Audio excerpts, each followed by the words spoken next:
আপনাদের শুভেচ্ছা জানিয়ে universal medical college and hospital আজকের সংবাদপত্র শুরু করছি। আমি মীর মাসরুর জামান। সংবাদপত্রের পর্যালোচনা ভিত্তিক নিয়মিত এই আয়োজনে আজ আমাদের সঙ্গে রয়েছেন সাপ্তাহিকের সম্পাদক গোলাম মুর্তজা। আমরা স্বাগত জানাচ্ছি আপনাকে আমাদের মধ্যে।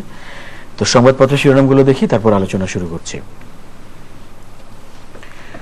দৈনিক ইত্তেফাক, শততম টেস্টে দুর্দান্ত শুরু, বোলারদের আক্রমণাত্মক ও বুদ্ধিদীপ্ত বোলিং, ইনজুরি থেকে ফিরে শতভাগ সামর্থ্য দেখালেন মুস্তাফিজ।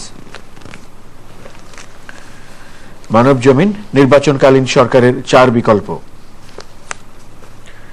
আমাদের সময়, আলোচনার কেন্দ্রে প্রধানমন্ত্রীর ভারত সফর।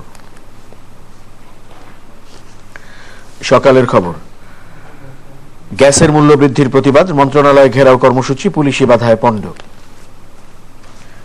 জাহেদিন, ভারতের নির্বাচনে ইভিএম কারচুপি নিয়ে বিতর্ক। সীতাকুণ্ডের 2 জঙ্গি আস্তানার সন্ধান, দম্পতি আটক। আলোকিত বাংলাদেশ, সারা দেশে চালু হচ্ছে স্কুল ফিডিং।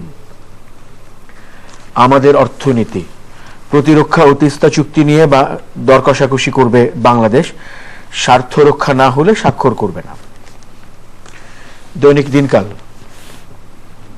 ভারতের সঙ্গে সামরিক চুক্তি হবে আত্মঘাতী, বিএনপি। দৈনিক সংগ্রাম, স্বল্প দূরত্বে যাত্রী না নেওয়ায় বিড়ম্বনা ও ভোগান্তি বেড়েছে, রাজধানীতে সিটিং ও গেটলকের নামে বেশি ভাড়া আদায় করছে লোকাল বাস। দৈনিক করতোয়া, বোমা হামলায় 2 পুলিশ আহত, চট্টগ্রামে জঙ্গি আস্তানায় অভিযান, আটক 2। The independent, field admin wants source money. The Bangladesh today, militant den burst in Chittagong to held. Our time, 7,489 incidents of violence against women in 2016. সংবাদপত্রের শিরোনামগুলো দেখলাম। অনেক ধরনের শিরোনাম রয়েছে, এর মধ্যে বিশেষ সংবাদের শিরোনামগুলো দেখেছি। তো আমরা চলতি ঘটনা যেটি আসলে আমাদের সামনে রয়েছে শিরোনাম হিসেবে এসেছে কয়েকটি সংবাদপত্রে, সেটি হচ্ছে চট্টগ্রামের সীতাকুণ্ডতে একটি জঙ্গি আস্তানায় অভিযান চালিয়েছে পুলিশ, এবং আমরা সংবাদের শেষ অবধি যেটি দেখলাম যে রাত হয় সেটি ঘেরাও করে রেখেছে এবং সেখানে দম্পতি আটক করেছে, এবং এক পর্যায়ে জঙ্গিদের ছোড়া গ্রেনেডে পুলিশ সদস্য আহত হয়েছেন, সেরকম সংবাদ রয়েছে। ঘটনাটি এখনো চলমান অবস্থায়। এখন পর্যন্ত আমরা চট্টগ্রামের সীতাকুণ্ডের এই জঙ্গি বিষয়ে যে সংবাদ জানি, সেই সংবাদটিতে 2টি জঙ্গি আস্তানা সন্ধান পেয়েছে পুলিশ। তার মধ্যে একটিতে পুলিশ অভিযান চালিয়েছে, অভিযান চালিয়ে সেখান থেকে 2 জন বা 3 জনকে গ্রেপ্তার করেছে। বেশ পুলিশের গণমাধ্যমের ভাষ্য অনুযায়ী বিপুল পরিমাণ বিস্ফোরক উদ্ধার করেছে। আরেকটি জঙ্গি আস্তানা, যেটি বিকেল 3টার থেকে পুলিশ ঘেরাও করে রেখেছে, সেখানে 2 জন পুরুষ এবং 1 জন মহিলা জঙ্গি আছে বলে পুলিশের পক্ষ থেকে বলা হয়েছে। গতকালকে রাত 9টার দিকে পুলিশের চিটাং রেঞ্জের ডিআইজি শফিকুল ইসলাম রাত 9টার দিকে যে তথ্য বলেছেন, সেই তথ্য অনুযায়ী সেখানে 3 জন জেএমবির জঙ্গি আছে বলে তারা মনে করছেন। তার মধ্যে 2 জন পুরুষ, 1 জন মহিলা। একটি বাড়ি, 4টি ফ্ল্যাট, তার মধ্যে নিচের তলার একটি ফ্ল্যাটে এই জঙ্গিরা অবস্থান করছেন। পুলিশ ঘেরাও করে রেখেছে, এটি একটি আশার খবর। আরেকটি আশার খবর যে এই সমস্ত জঙ্গিরা আস্তানা করে যখন পরিকল্পনা করছিল পরবর্তী কার্যক্রমের বা পরবর্তী আক্রমণের বা তাদের নেটওয়ার্ক সম্প্রসারণের, সেই সমস্ত সময়ে যে আমাদের আইন শৃঙ্খলা রক্ষাকারী বাহিনী এই জঙ্গিদের আস্তানাগুলোর সন্ধান করতে পারছে এবং তার প্রেক্ষিতে ব্যবস্থা নিতে পারছে, এটি আমাদেরকে এক ধরনের আশাবাদী করে এই জায়গাটিতে যে হলি আর্টিজানের আক্রমণের পরে বাংলাদেশের মানুষ যেভাবে আতঙ্কিত হয়ে গিয়েছিল, নিরাপত্তাহীনতায় পড়ে গিয়েছিল, সারা পৃথিবীর বাংলাদেশ সম্পর্কে এরকমের একটি মনোভাব তৈরি হয়েছিল। সেরকম একটি জায়গাতে আইন শৃঙ্খলা রক্ষাকারী বাহিনীর এই যে সাফল্য, এটিকে খুবই ইতিবাচকভাবে দেখা দরকার এবং এর জন্য আইন শৃঙ্খলা রক্ষাকারী বাহিনীকে অভিনন্দন জানানো দরকার যে তারা এই কাজগুলো করতে পারছে। এখন এই কাজগুলোর 2টি দিক, একটি অভিযানের দিক। অভিযানের দিকগুলোতে আমরা জেনেছি, বিকেল থেকেই জানছি যে ঢাকা থেকে সোয়াতের টিম সীতাকুণ্ডের উদ্দেশ্যে রওনা হয়েছে। নিশ্চয়ই এই প্রয়োজন আছে দেখেই সোয়াত টিম রওনা হয়েছে। এখন সোয়াত টিম কোন প্রক্রিয়াতে যাবে, কোন প্রক্রিয়ায় যাবে না, সেটি এর সঙ্গে সংশ্লিষ্ট যে নীতি নির্ধারকরা আছে তারাই সবচেয়ে ভালো বলতে পারবেন।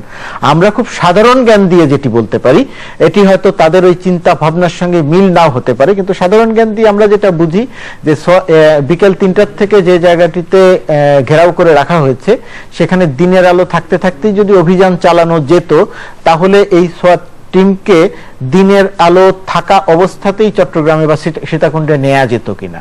সেক্ষেত্রে হেলিকপ্টার হতে পারত। যেটা বলছিল যে মানে প্রথম আস্তানা থেকে যাদের ধরা হয়েছে তাদের দেয়া তথ্যে দ্বিতীয়টির সন্ধান পাওয়া গেছে, কাজে সেটি একটু পরে 3টার থেকে ঘেরাও করে রাখা হয়েছে আমরা যতদূর জানতে পেরেছি। তো সেই ক্ষেত্রে সোয়াত টিমের বাই রোডে 6 ঘন্টা বা 7 ঘন্টা জার্নি করে তারপরে তারা যদি রাতে অভিযান চালাতে না পারে, সারা রাত ওই অবস্থাতে থেকে তারপরে গিয়ে অভিযান চালাবে, নিশ্চয়ই তাদের সেই সামর্থ্য আছে, শারীরিক কাঠামো নিশ্চয়ই তারা সেই এই পরিমাণ পরিশ্রম করার উপযুক্ত।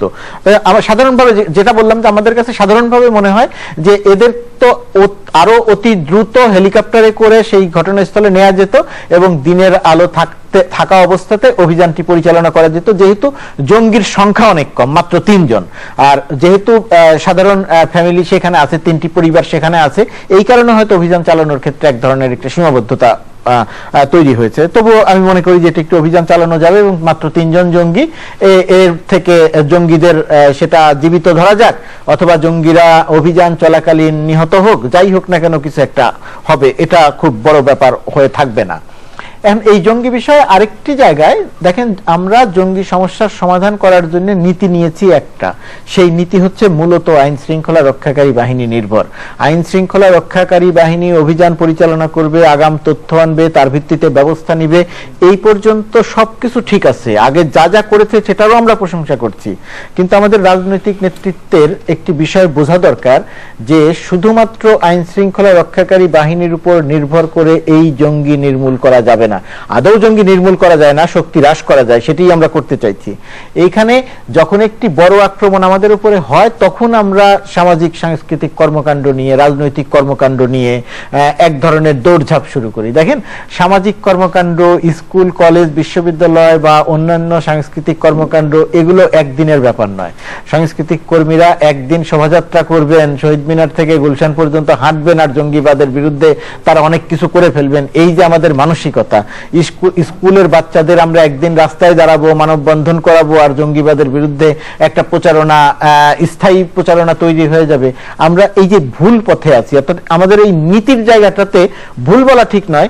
আইন শৃঙ্খলা রক্ষাকারী বাহিনীর উপর নির্ভর করে যে জঙ্গিদের বিরুদ্ধে অ্যাকশন, সেটি ঠিক আছে, এই জন্য আমি সরকারকে অভিনন্দন জানাই, আইন শৃঙ্খলা রক্ষাকারী বাহিনীকে অভিনন্দন জানাই। কিন্তু যে জায়গাটিতে দুর্বলতা, আমাদের সামাজিক এবং সাংস্কৃতিক এবং রাজনৈতিক অঙ্গনে আমাদের কোনো কর্মকাণ্ড নাই।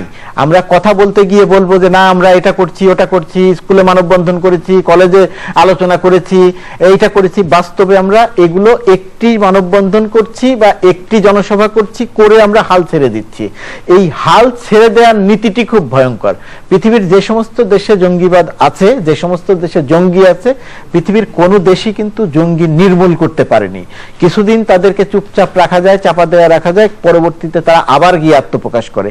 জঙ্গিবাদ আমাদের স্বীকার করতে হবে, জঙ্গিবাদ একটা আইডিওলজি, এটা ভুল আইডিওলজি। তারা মানুষ হত্যা করছে, সেই আইডিওলজিটি ভুল, কিন্তু তারা এই আইডিওলজি বিশ্বাস করে। এই আইডিওলজির বিপরীতে দাঁড়িয়ে আপনাকে এই আইডিওলজিকে, ভুল বা ভ্রান্ত আইডিওলজিকে সঠিক আইডিওলজি দিয়ে মোকাবেলা করতে হবে। এবং বাংলাদেশের অধিকাংশ মানুষ যেহেতু সঠিক আইডিওলজির পক্ষে, সুতরাং এখানে যদি রাজনীতিবিদরা, এখানে যদি সামাজিক অঙ্গনের মানুষ, এখানে যদি আমাদের বুদ্ধিজীবীরা কাজ করেন, কথা বলেন, ভূমিকা রাখেন, তাহলে এই জঙ্গিবাদ মোকাবেলা করা অনেক কঠিন। ওই যে সেই আলবার্ট আইনস্টাইনের একটা কথা আছে যে পৃথিবী তো খারাপ মানুষের কর্মকাণ্ডের দ্বারা ধ্বংস হবে না, পৃথিবী ধ্বংস হবে বা পৃথিবীর ক্ষতি হবে যারা ভালো মানুষ, যারা দেখেন, জানেন, বোঝেন কিন্তু কিছু করেন না বা কিছু বলেন না। আমাদের সমাজে এই যে জানেন, দেখেন, বুঝেন কিন্তু কিছু করেন না, এরকম মানুষের সংখ্যা অনেক বেড়ে গেছে। আমাদের বুদ্ধিজীবী শ্রেণীর একটা বড় অংশ এই শ্রেণীর অন্তর্ভুক্ত হয়ে গেছে। এই জায়গা থেকে বের না হলে সম্ভবত আমাদের কপালে আরো অনেক বিপদ আছে। তো বিশ্বাস করতে চাই যে সেই বিপদের মধ্যে আমরা পড়বো না, বিপদ মুক্ত হতে পারবো। হ্যাঁ, আরেকটি শিরোনাম, কুমিল্লা নির্বাচন সামনে, সিটি কর্পোরেশন নির্বাচন সামনে, প্রতীক বরাদ্দ হয়েছে এবং আনুষ্ঠানিকভাবে প্রচারও শুরু হলো এর মধ্য দিয়ে। আওয়ামী লীগের প্রার্থী বলেছেন যে স্বাধীনতার মাসে তাকে নিশ্চয়ই নৌকার পক্ষে ভোট দিয়ে তাকে বিজয়ী করবেন কুমিল্লার মানুষ, তিনি এভাবে তার প্রতিক্রিয়া জানিয়েছেন। আর প্রচারের প্রথম দিন যিনি বিএনপির প্রার্থী ধানের শীষ প্রতীক পেয়েছেন, তিনি আবার নির্বাচন কমিশনের ব্যাপারে তার অসন্তোষের কথা জানিয়েছেন। এখন পর্যন্ত কুমিল্লা সিটি কর্পোরেশন নির্বাচন নিয়ে পক্ষ প্রতিপক্ষ এক একজন যে ভাষ্যে কথা বলছেন, এগুলোকে আমি নির্বাচনী প্রক্রিয়ার অংশগ্রহণের ক্ষেত্রে এগুলোকে আমি খুবই স্বাভাবিক প্রক্রিয়া হিসেবেই দেখছি। এগুলো নিয়ে আমি এখনো উদ্বিগ্ন নই। এই বিএনপির প্রার্থী যেটা বলছেন যে নির্বাচন কমিশনের উপর আস্থা রাখা যাচ্ছে না, নির্বাচনের কৌশল হিসেবে এবং বিরোধী দলের থেকে, বিরোধী দল যেহেতু একটি চাপের মধ্যে আছে, সেরকম জায়গাতে থেকে তারা এই কথা বলবেন, এটা খুব অস্বাভাবিক ব্যাপার নয়।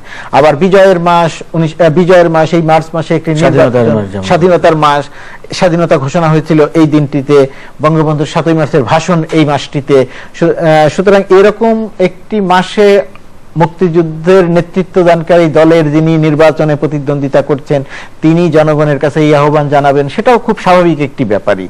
এখন এই জায়গাটিতে এখন পর্যন্ত আমাদের এই নতুন নির্বাচন কমিশন সমালোচনা করব বা নির্বাচন কমিশন কাজ করতে পারেনি, ব্যর্থ হয়েছে, এটা বলার এখন পর্যন্ত সময় আসেনি। তবে নির্বাচন কমিশনের জন্য এটি একটি বড় পরীক্ষা নিঃসন্দেহে। এই জায়গাটিতে তারা কতখানি পরীক্ষায় উত্তীর্ণ হতে পারেন, তারা কি ভালো মতো উত্তীর্ণ হন না টেনে টুনে পাশ করেন, সেটি একটি দেখার ব্যাপার আছে। তবে নির্বাচন কমিশনের আচরণগত জায়গাতে, নির্বাচন কমিশনের শারীরিক বা বাচনভঙ্গিগত জায়গাতে আরেকটু স্মার্ট আচরণ প্রত্যাশিত। ধরেন একজন প্রধান নির্বাচন কমিশনার যখন কথা বলতে গিয়ে বলেন যে মাগুরার স্টাইলের নির্বাচন আর হবে না, মাগুরার মতো নির্বাচন হবে না। নিশ্চয়ই বাংলাদেশে তো আমরা মাগুরার মতো নির্বাচন আর চাই না, বাংলাদেশের কোনো মানুষ চান না। এই মাগুরার নির্বাচন নিয়ে তো বাংলাদেশে অনেক কিছু হয়ে গেছে। পাশাপাশি বাংলাদেশের মানুষ কিন্তু 2014 সালের 5 জানুয়ারির মতো নির্বাচনও চায় না, যে নির্বাচনে 154 জন বিনা প্রতিদ্বন্দ্বিতা নির্বাচিত হয়ে যাবেন। সুতরাং আমি বা আপনি কথা বলতে গিয়ে বলতে পারেন যে মাগুরার নির্বাচন চাই না, অথবা মাগুরার মতো নির্বাচন চাই না, অথবা আলাদা করে যদি বলি যে 2014 সালের 5 জানুয়ারির মতো নির্বাচন চাই না। কিন্তু নির্বাচন কমিশনার যখন কথা বলবেন, তখন তাকে পারিপার্শ্বিকতা মাথায় রেখে কথা বলবে। যখন তিনি শুধু মাগুরার কথা বলেন, তখন তাহলে প্রশ্ন আসে যে তাহলে কি 2014 সালের 5 জানুয়ারির মতো আরেকটি নির্বাচন কি আমরা চাই? আমরা তো সেটাও চাই না। সুতরাং এই কথা বলার ক্ষেত্রে তাদের আরো একটু সতর্কতা প্রত্যাশিত, আরেকটু স্মার্টনেস প্রত্যাশিত, যে তারা এমন কোনো কথা বলবেন না যেটা দিয়ে তারা সমালোচনার কেন্দ্রে পরিণত হন। আমি আবার আগেও বলেছি যে যেহেতু নির্বাচন কমিশন এখন পর্যন্ত তেমন কোনো কিছু করেননি যার দিয়ে তাদের সমালোচনা করা যায়, বিশ্বাস করতে চাইবো যে কুমিল্লা সিটি কর্পোরেশন নির্বাচনে তারা তাদের যোগ্যতার প্রমাণ দেবেন। আমরা সমালোচনা নয়, প্রশংসা করব। হ্যাঁ, শিরোনাম রয়েছে, বড় শিরোনাম, বাংলাদেশ ক্রিকেট দল, জাতীয় ক্রিকেট দল 100তম টেস্টের মুখোমুখি হয়েছে শ্রীলঙ্কার সঙ্গে তাদের মাটিতে। ব্যক্তিগতভাবে আমি 100তম টেস্টকে নিয়ে আমরা যে পরিমাণ উল্লাস করছি, ব্যক্তিগত অবস্থান আমার একেবারেই যে এই 100তম নিয়ে আমি অতটা উল্লসিত নই। বাংলাদেশ একটি টেস্ট খেলছে শ্রীলঙ্কার সঙ্গে এবং প্রথম দিনের পারফরমেন্স বাংলাদেশের অত্যন্ত আশাবাদী। আমাদের অন্যতম সেরা খেলোয়াড় মুস্তাফিজ ইনজুরি থেকে ফিরে এসে আবার তার পুরনো ফর্মে আমরা দেখছি। আমাদের বোলাররা ভালো বল করেছে। কালকে যদি ফার্স্ট হাফে যদি আরো শ্রীলঙ্কার 3টি উইকেট ফেলে দিতে পারি, তাহলে আমরা টেস্টে ভালো একটি অবস্থানে থাকবো। দেখেন, বাংলাদেশের ক্রিকেট নিয়ে আলোচনা এবং সমালোচনা আমাদের এই উপমহাদেশের ঐতিহ্য অনুযায়ী হয়, সমালোচনার পরিমাণ অনেক বেশি থাকে। বাংলাদেশের ক্রিকেটের আজকে পর্যন্ত যে অর্জন, এই অর্জনকে আমি সমালোচনার মধ্যে দৃষ্টিতে দেখতে চাই না, আমি প্রশংসার দৃষ্টিতেই দেখতে চাই। এই টেস্টের ফলাফল যাই হোক না কেন, আমরা ভালো খেলছি, এটাই আমাদের জন্য আশাবাদের কথা। আমরা চাইবো যে আমরা বিজয়ী হই, তবে বিজয়ী হতে না পারলেও আমাদের যে প্রাপ্তি থাকবে না, আমি সেটা মনে করি না। আওয়ামী লীগ সাধারণ সম্পাদক এবং সড়ক পরিবহন এবং সেতু মন্ত্রী ওবায়দুল কাদের তিনি বলেছেন যে ভারতের সঙ্গে তিস্তার পানি বন্টন চুক্তি প্রায় চূড়ান্ত পর্যায়ে। এটি এমন এক সময় তিনি বলেছেন যখন আমরা জানি যে 7 এপ্রিল ভারত সফরে যাচ্ছেন মাননীয় প্রধানমন্ত্রী শেখ হাসিনা, এবং দেশের মানুষের দিক থেকে, বিশ্লেষকদের দিক থেকে সেই সফরের সময় তিস্তার পানি বন্টন চুক্তির অগ্রগতি কতখানি হয় না হয়, এটি একটি বড় দেখার বিষয়। যদিও এখন পর্যন্ত আগে যতদূর শোনা গিয়েছে যে এটির সম্ভাবনা এই সফরে অন্তত খুব কম। এখন আওয়ামী লীগের সাধারণ সম্পাদক এবং একজন গুরুত্বপূর্ণ মন্ত্রী যখন কথা বলবেন বা যখন কথা বলেন, তখন সেই কথাটিকে তো একজন গণমাধ্যম কর্মী হিসেবে, সংবাদকর্মী হিসেবে আমরা গুরুত্বের সঙ্গেই নিব। এখন তার কাছে কি সংবাদ আছে আমরা জানি না। তিনি জেনে বলেছেন নিশ্চয়ই, না জেনে বলেছেন এটি তো বলার কোনো কারণ নাই। কিন্তু আমরা গণমাধ্যম কর্মী হিসাবে দীর্ঘদিন ধরে যে সংবাদ পাচ্ছি বা যে সংবাদ রাখছি, ভারতের যে গণমাধ্যমের আমাদের যে বন্ধুরা আছেন তাদের সঙ্গে প্রতিনিয়ত আলাপ আলোচনা কথা মাধ্যমে আমরা যেটা জানছি এবং বুঝতে পারছি, ভারতের সঙ্গে আমাদের প্রধানমন্ত্রীর সফরে আরো অনেক কিছু হবে, কিন্তু তিস্তার চুক্তি হবে এরকম কোন সংবাদ আমাদের কাছে নাই, ভারতের গণমাধ্যমের কর্মীদের কাছেও নাই, রাজনীতিবিদদের কাছেও নাই। কিন্তু সেরকম একটি জায়গাতে ওবায়দুল কাদের যখন এরকম একটি কথা বললেন, আমি জানি না যে ওনার কথার সূত্র কি। এরকমের কথা বললে যেটা হয়, সত্যিই যদি এরকমের সূত্র থেকে থাকে তাহলে এটি ভালো ব্যাপার। আবার এরকমের কথা বললে যেটি হয়, এটি যদি সূত্র ছাড়া কথা হয়, তথ্য ছাড়া কথা হয়, তাহলে প্রধানমন্ত্রীর সফর বিষয়ে এক ধরনের বিরূপ প্রচারণা তৈরি হয়ে যায়। বিরূপ এই কারণে যে শেষ পর্যন্ত তিনি যখন বললেন যে চুক্তি হবে, তিস্তা চুক্তি হবে, মানুষ আশা করে নিল আচ্ছা প্রধানমন্ত্রী বা ভারতে যাবেন এবং তিস্তা চুক্তি হবে। প্রধানমন্ত্রী যখন ফিরে আসবেন বা সেখানে থাকা অবস্থাতে যখন জানা যাবে যে তিস্তা চুক্তি হলো না, তখন মানুষের কাছে একটা হতাশা তৈরি হবে যে এটা হওয়ার কথা ছিল, ভারত করলো না। এমনিতেই আমাদের এখানে নানা রকমের প্রচারণা আছে, তো সেই জায়গাগুলোতে আমার ধারণা এক ধরনের নেতিবাচক প্রভাব পড়ে। আর মাননীয় প্রধানমন্ত্রীর এই সফরটি বেশ গুরুত্বপূর্ণ হচ্ছে বাংলাদেশের পক্ষ থেকে যে চাওয়া আর ভারতের পক্ষ থেকে যে চাওয়া, এই দুই জায়গাটাতে কিছু মানে পার্থক্য আছে। ভারতের পক্ষ থেকে চাওয়া প্রতিরক্ষা বিষয়ে চুক্তি, বাংলাদেশ সেই চুক্তিকে বাতিল করে দিলেও বাংলাদেশ সমঝোতা করতে চায়। সেই সমঝোতাও কিন্তু চুক্তির চেয়ে খুব বেশি আলাদা কিছু নয়, এর বাংলাদেশে একটি প্রতিক্রিয়া আছে। আর বাংলাদেশ গঙ্গা ব্যারেজের যে প্রস্তাব ভারতের কাছে দিয়ে রেখেছে, এখন ভারত সেটি করবে, করার ব্যাপারে সম্মত হবে না একটি কমিটি করে দীর্ঘ বছর ধরে আলোচনা করবে, এরকম ব্যাপারগুলো আছে। আমি জানি না বাংলাদেশের সাম্প্রতিককালের এই সফরগুলোতে বা বাংলাদেশের মন্ত্রী পর্যায়ের সফরে, বিডিআর বিজিবি সফরে, বিজিবি বিএসএফ সফরে সীমান্ত হত্যাকাণ্ড নিয়ে কেন কম গুরুত্ব দিয়ে আলোচনা হয়। এটি অনেক বড় করে আলোচনা হওয়া দরকার। বাংলাদেশের মানুষ হত্যা হবে আর এটা নিয়ে আলোচনা হবে না, এই কমিয়ে এনেছি, শূন্য নামিয়ে আনবো, রাবার বুলেট মারবো, এইরকম কথা বলা ঠিক নয়। ধরেন নেপাল সীমান্তে একজন নেপালিকে হত্যার প্রতিবাদ করেছে নেপাল, সেখানে ভারতকে দুঃখ প্রকাশ করতে হয়েছে। আর বাংলাদেশ সীমান্তে প্রায় প্রতিনিয়ত এই হত্যাকাণ্ডগুলো ঘটে, ভারতের পক্ষ থেকে তেমন কোনো প্রতিক্রিয়া থাকে না, আমরাও প্রতিক্রিয়া জানাই না। নিশ্চয়ই আরো অনেক গুরুত্বপূর্ণ ইস্যুর সঙ্গে এই সীমান্ত হত্যাকাণ্ড বিষয়টিও মাননীয় প্রধানমন্ত্রী সফরে আলোচনা হবে, এটি বাংলাদেশের নাগরিক হিসেবে আমাদের প্রত্যাশা। তো অনেক ধন্যবাদ আজকে সময় দেওয়ার জন্য এবং আলোচনা করার জন্য।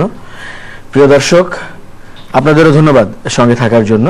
ভালো থাকবেন সবাই। সংবাদপত্রের পর্যালোচনা ভিত্তিক চ্যানেল আয়ের নিয়মিত আয়োজন universal medical college and hospital আজকের সংবাদপত্রের সঙ্গেও থাকবেন আশা করি। আজকের মতো এই আয়োজন এখানেই শেষ করছি। শুভরাত্রি।